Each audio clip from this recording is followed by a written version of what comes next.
Hello everyone, कैसे हैं आप सब और क्या हाल समाचार हैं। अगर मैं आपसे कहूं कि आज भारत के स्टॉक मार्केट की सबसे बड़ी समस्या ट्रंप नहीं है, ईरान भी नहीं है, इंटरेस्ट रेट भी नहीं है, बल्कि एक ऐसा फैसला है जिससे सरकार की कमाई लगातार बढ़ रही है, लेकिन इन्वेस्टर खुश नहीं है। लाखों इन्वेस्टर खुश नहीं है।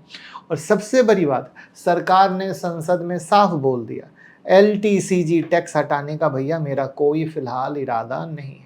यानी जिन लोगों को उम्मीद थी कि आने वाले बजट में long term capital gain tax कम होगा, उनके लिए कोई राहत नहीं है। लेकिन क्या मार्केट सिर्फ एक टैक्स की वजह से रुका हुआ है, या इसके पीछे एक ऐसी कहानी चल रही है जो 90% इन्वेस्टर आज तक नहीं समझ पा रहे हैं। तो आज की इस वीडियो में हम समझेंगे सरकार LTCG टैक्स क्यों नहीं हटाएगी, FII भारत छोड़कर आखिर कहां जा रहे हैं और कितना बेचेंगे, पूरा ही खाली कर देंगे क्या, और इंडिया इतने गिरावट के बाद भी महंगा क्यों दिख रहा है, और आने वाले 2 से 3 साल मार्केट के लिए अहम हो सकते हैं जो सारे इन्वेस्टर बात कर रहे हैं।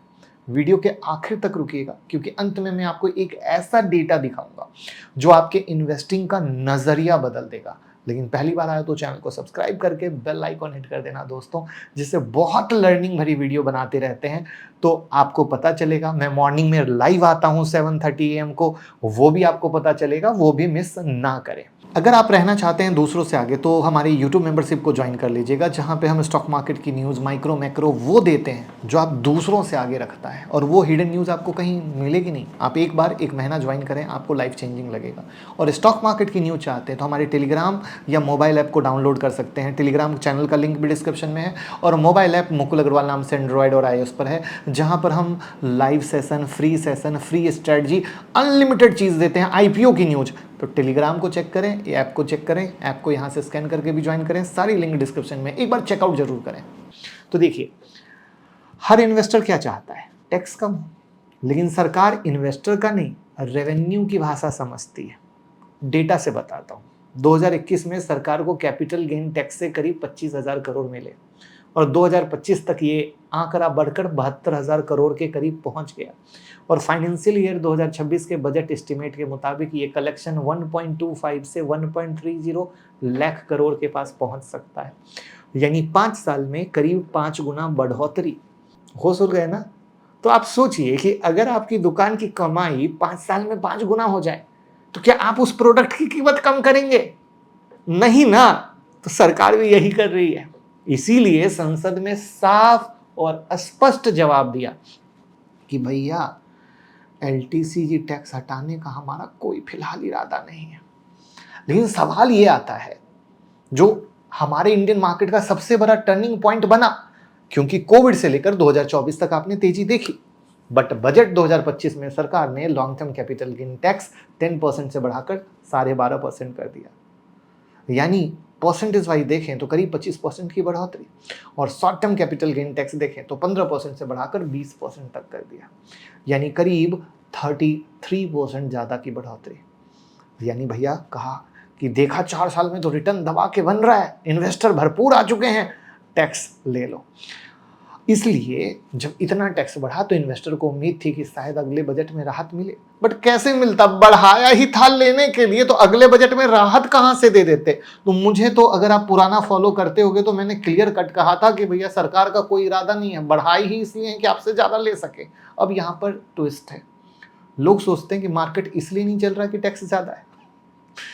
रियलिटी इतनी सिंपल भी नहीं है। इसको मैं एक छोटे से एग्जाम्पल से समझाता हूं। मान लीजिए कि 2 दुकान में बिल्कुल एक जैसा मोबाइल है, एकदम एक जैसा, डिट्टो कॉपी। अब पहली दुकान उसी मोबाइल को 1 लाख रुपए में बेच रही है, और दूसरी दुकान वाली बोल रही है आओ 60,000 में ले जाओ। अब आप कहां जाएंगे?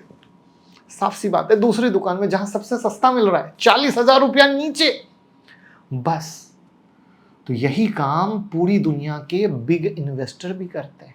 मतलब वो आपसे अलग नहीं है, हमसे अलग नहीं है, उनको भी जहां सस्ता मिलता है वहीं जाते हैं। तो अब सवाल आता है, इंडिया महंगा क्यों दिख रहा है? तो देखिए, एक बड़ी मीडिया में, टीवी में बात आती है जीडीपी। तो FII को जीडीपी से कोई लेना देना नहीं है। वो देखते हैं कंपनी कितनी कमाई करेगी, प्रॉफिट कितना बढ़ेगा, वैल्यूएशन कितना है। अब इसको डेटा से समझा देता हूं। अगर हम बात करें, आज का इंडियन मार्केट लगभग 22-23 पी पर ट्रेड कर रहा है। अगर आप, और अच्छा ये सब जितना भी डेटा कह रहा हूं ना, एक ऑन एन एवरेज कर रहा हूं जिससे कि आप बड़ी पिक्चर देख सको। ये नहीं कि आज इतना है, ऐसे नहीं, बड़ी पिक्चर देखने के लिए एवरेज पे जाओ।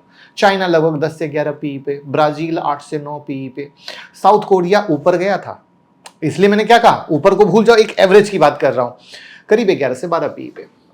और यहां पर MSCI इमर्जिंग मार्केट का एवरेज करीब 12 से 13 पी।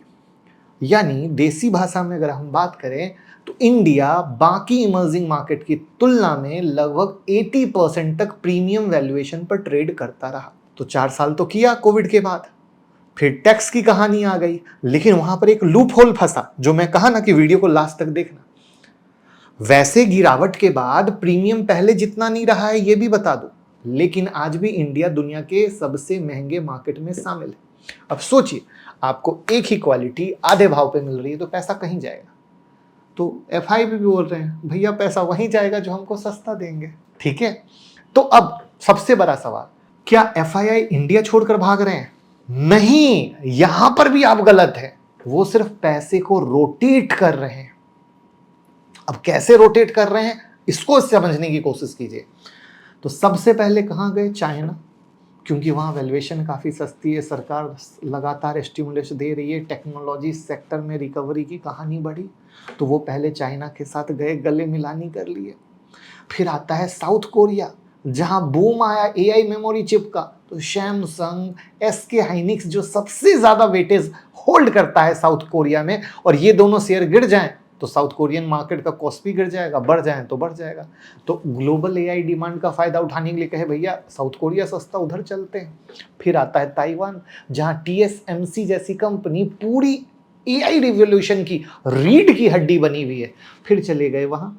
फिर आता है अमेरिका, जहां Nvidia, Microsoft, Meta, Amazon, alphabet जैसे वो नाम हैं जो एक अलग लेवल पे क्या कर रहे हैं, अगेन AI की दुनिया में बढ़े हुए हैं। एनवीडिया का मार्केट कैप कितना बढ़ा है वो आपको पता होगा, बताने की तो जरूरत नहीं है। नेस्डेक ने कितना बेहतरीन रिटर्न दिया गिरावट के बाद, उसके बाद भी बताने की जरूरत नहीं है।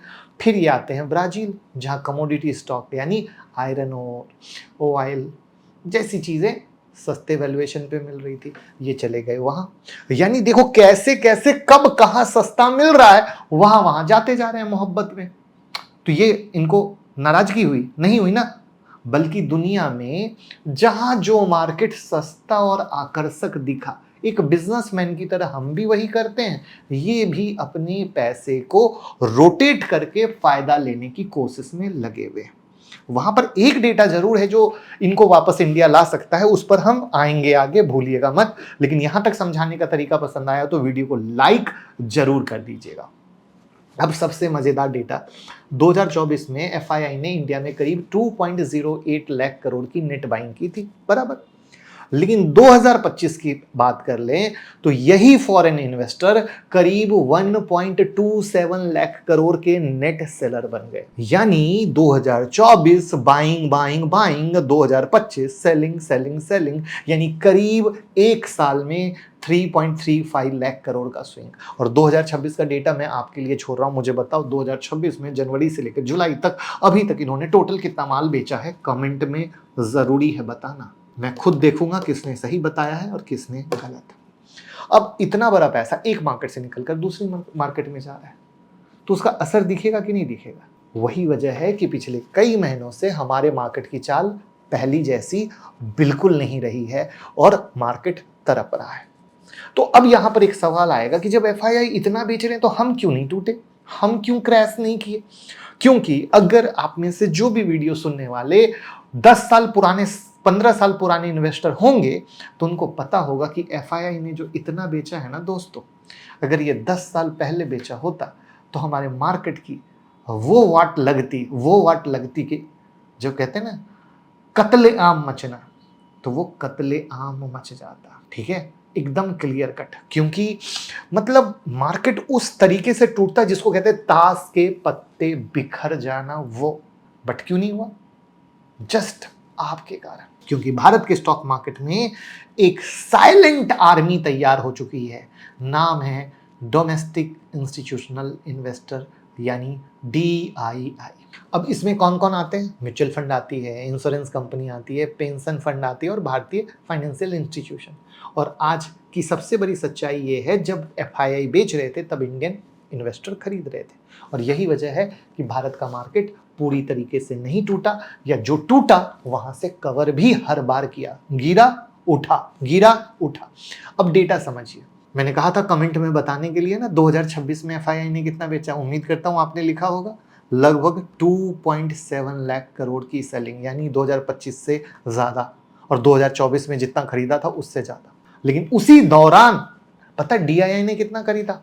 4.16 लाख करोड़ से ज्यादा की बाइंग, यानी जितना पैसा बाहर गया उससे भी ज्यादा पैसा इंडिया के मार्केट में आ गया। अब सोचो कि अगर ये बाइंग नहीं होती तो निफ्टी कहां खड़ा होता, कहां तरफ रहा होता, और आपके पोर्टफोलियो की हालत खराब। और मैं अगर एक रफली कैलकुलेशन बताऊं ना, तो खूब आराम से मरी हालत में भी 10 से 15% तो नीचे पड़ा हुआ होता इस भाव से। यही वजह है कि हमारे मार्केट का हीरो FII नहीं बल्कि अब इंडियन इन्वेस्टर बन चुका है। और एक और बड़ी बात, हिस्ट्री में पहली बार DII की हिस्सेदारी FII से भी ज्यादा हो चुकी है, यानी हमारा इंडियन मार्केट का कंट्रोल अब धीरे धीरे हमारे और आपके हाथ में, यानी इंडियन इन्वेस्टर के हाथ में आता जा रहा है। तो भैया आप लोगों के लिए सैल्यूट बनता है, खुद के लिए एक स्माइल बनती है और खुद के लिए एक लाइक तो बनता ही बनता है। अब सवाल एक और आता है कि ऐसा ये जो DII हैं, इनके पास पैसा आया कहां से इतना, नाप शनाप, पहले पैसा नहीं था क्या? तो जवाब है हम और आप। हर महीने लाखों लोग SIP करते हैं और यही SIP मार्केट को लगातार पैसा देते आया है। अगर हम मार्च 2026 में SIP कंट्रीब्यूशन की बात करें तो पता है कितना है? रिकॉर्ड 32,087 करोड़ का रहा है। म्यूचुअल फंड इंडस्ट्री का AUM भी बढ़कर पता है कितना हो गया है? करीब 73.7 लाख करोड़ पहुंच चुका है। हिस्टोरिकल है भैया, हिस्टोरिकल। हम हिस्ट्री रच रहे हैं। लेकिन एक बात और है, जब FII डर रहे थे तब भारत का रिटेल इन्वेस्टर पैसा लगा रहा था, और इसको बोलते हैं इंडिया की सबसे बड़ी ताकत। लेकिन यहीं से वार्निंग भी शुरू होती है। वार्निंग क्या है? रिटेल इन्वेस्टर म्यूचुअल फंड में पैसा डालना धीमा कर दे तो DII की ताकत भी कम होगी। अगर FII सेलिंग जारी रही तो मार्केट पर प्रेशर आएगा। आज मार्केट 2 पिलर पे खड़ा है, पहला है डोमेस्टिक मनी और दूसरा है कॉर्पोरेट अर्निंग। इनमें से एक भी कोई कमजोर हुआ तो मार्केट की चाल बदल जाएगी। और ये जो कॉर्पोरेट अर्निंग है, यही है रियल गेम जो मैंने बोला था कि FII को वापस ला सकता है। मतलब पूरी कहानी का सबसे महत्वपूर्ण हिस्सा, जहां पे लोग पूछते हैं कि FII कब आएंगे इंडिया में, क्योंकि बहुत सारे लोगों को लगता है स्टॉक मार्केट चलता है न्यूज पे, इलेक्शन पे, बजट पे, ट्रंप पे, ईरान पे, फलना पे, चिलना पे, ढिकना पे। नो नो नो नो, गलत, महागलत। लॉन्ग टर्म में स्टॉक मार्केट चलता है सिर्फ और सिर्फ कॉर्पोरेट अर्निंग पे। और 2020-21 में भी जब ये FII आके पैसा लगा रहे थे ना दोस्तों, वो सिर्फ यूं नहीं कि लिक्विडिटी थी, कॉर्पोरेट अर्निंग थी। मान लीजिए कोई कंपनी हर साल 20% प्रॉफिट बढ़ा रही है, हर साल, ध्यान से, तो इन्वेस्टर उसे प्रीमियम वैल्यूएशन देने को तैयार रहेगा। लेकिन वही प्रॉफिट ग्रोथ 20% से गिरकर 5 से 6% रह जाए तो फिर ये जो 22 से 23 का P है देना मुश्किल हो जाता है। और अब इंडिया के साथ यही हो रहा है। यानी जो 20 से 24 में आपने देखा, अगर आपको फाइनेंशियल आता हो तो आप चेक करना, वहां पे प्रीमियम वैल्यूएशन इसी पे मिल रही थी जो मैं बार बार यूट्यूब मेंबरशिप में लगातार बता रहा था। आप लोग पुराने नहीं हो तो जुड़ो यूट्यूब मेंबरशिप से, आपको समझ में आएगा। इंडिया की इकोनॉमी तेजी से बढ़ रही है, GDP ग्रोथ 6.5-7% के पास है, लेकिन लिस्टेड कंपनी की अर्निंग उस स्पीड से बढ़ ही नहीं रही है दोस्तों। और यही बात ग्लोबल इन्वेस्टर को परेशान कर रही है। और यूट्यूब मेंबरशिप में यही माइक्रो मैक्रो हम लगातार डिस्कस करते रहते हैं, जिससे कि हमारे साथ जो यूट्यूब मेंबरशिप से जुड़े लोग हैं उनको वो क्वालिटी इंफॉर्मेशन मिले कि भैया मुझे इन्वेस्टमेंट और ट्रेडिंग का पॉइंट ऑफ व्यू कैसे रखना है, जिससे कि उनको कोई दिक्कत ना हो। तो अब सबसे बड़ा सवाल, क्या इंडिया खत्म हो गया? बिल्कुल नहीं। क्या बुल मार्केट वापस नहीं आएगा? बिल्कुल नहीं। लेकिन अगला बुल मार्केट अगर आप ये सोचते हो कि लिक्विडिटी से चलेगा, लिक्विडिटी जरूरी है, बट कंपनी को प्रॉफिट दिखाना पड़ेगा, रेवेन्यू बढ़ाना पड़ेगा, मार्जिन इंप्रूव करना पड़ेगा, तभी FII आएंगे दोबारा भारी मात्रा में पैसा लेकर। तब न उनको ये क्रूड से कुछ समझ में आएगा, न उनको आईएनआर से कुछ समझ में आएगा। उनको बस दिखेगा कि ये कंपनी ग्रो कर रही है, भाग रही है। तो भैया एफआईआई इंडिया से नफरत नहीं करते, वो सिर्फ रिटर्न से प्यार करते हैं।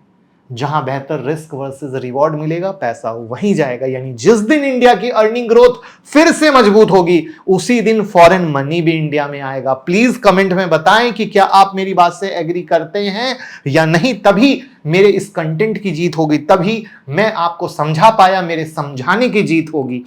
तो आज की कहानी को अगर हम 30 सेकंड में समझें तो सरकार एलटीसीजी टैक्स हटाने के मूड में नहीं है।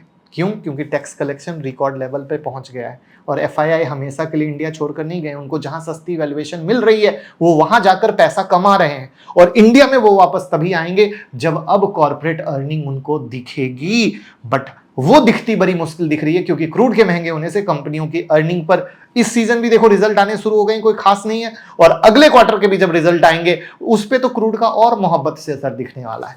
तो यानी इसीलिए कहा जा रहा है कि आने वाला 2 से 3 साल आपके लिए वो मुश्किल का वक्त है जहां पे आपको सेलेक्टेड स्टॉक में जाना पड़ेगा, ना कि कुछ देखा रैंडम खरीद लिया। इसलिए हर महीने एसआईपी के जरिए आप इन्वेस्टमेंट करते रहें। लमसम का जब वक्त आएगा हम यूट्यूब मेंबरशिप वीडियो के जरिए आपको बताते रहेंगे। वीडियो सच्ची और अच्छी लगी हो सबके साथ शेयर कीजिए, डीमेट और क्रिप्टो में अकाउंट ओपन करके सपोर्ट कीजिए। लिंक डिस्क्रिप्शन में है। जय हिंद, जय भारत।